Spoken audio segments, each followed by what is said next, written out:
Hi, നമസ്കാരം. ഇന്ന് രാവിലെ നമ്മളെല്ലാവരും കേട്ടുണർന്ന ഒരു വാർത്ത എന്ന് പറയുന്നത് ഒരു അതുല്യ കലാകാരൻ്റെ മരണ വാർത്തയായിരുന്നു. തീർച്ചയായിട്ടും മലയാള സിനിമാ ലോകത്തിന് അങ്ങേയറ്റം തീരാ നഷ്ടം തന്നെയാണ് ശ്രീ ശ്രീനിവാസൻ്റെ വിയോഗം എന്ന് പറയുന്നത്.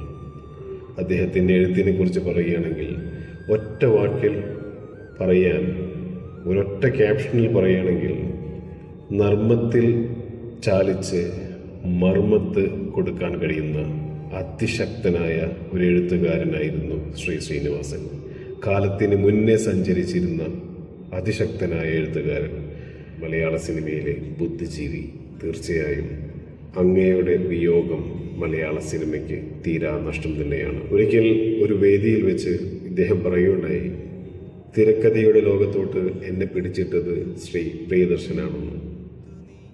തിരക്കഥ എഴുതുകയാണെങ്കിൽ മാത്രം നിനക്ക് അഭിനയിക്കാം എന്ന ഒരു വാക്കിൽ നിന്ന് തുടങ്ങിയ എഴുത്തുകാരൻ ശ്രീനിവാസൻ പ്രിയദർശൻ, ശ്രീനിവാസൻ സത്യനന്ദിക്കാട്, ശ്രീനിവാസൻ ശ്രീകമൽ എന്ന ഈ കോമ്പിനേഷനിൽ എത്രയെത്ര സിനിമകളാണ് പറഞ്ഞിരിക്കുന്നത്, എത്രയെത്ര ഡയറക്ടേഴ്സിന് വേണ്ടി എഴുതിയിട്ടുണ്ട്.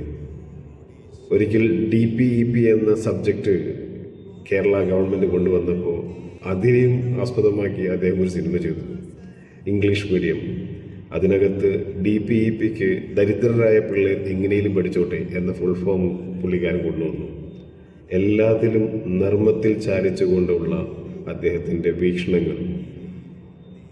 എഴുത്തുകാരൻ അംബുജാക്ഷനെ കുറിച്ച് നമ്മൾ പറയേണ്ടതില്ലല്ലോ.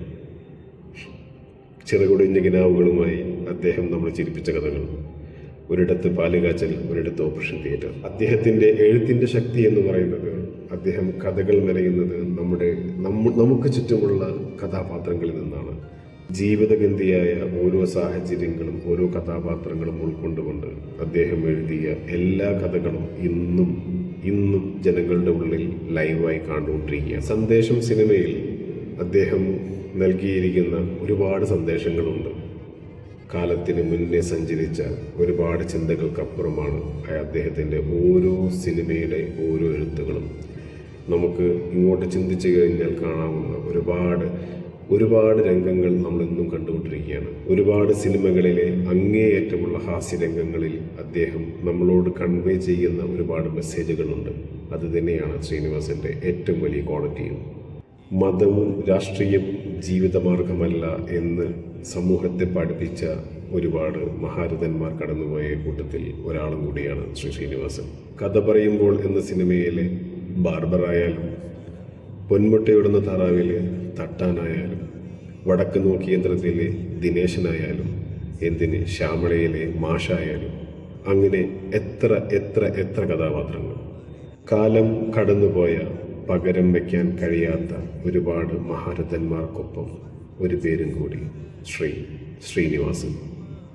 അതുല്യ കലാകാരനായ ശ്രീ ശ്രീനിവാസന് ഒരുപാട് ആദരവോടെ ആദരാഞ്ജലികൾ.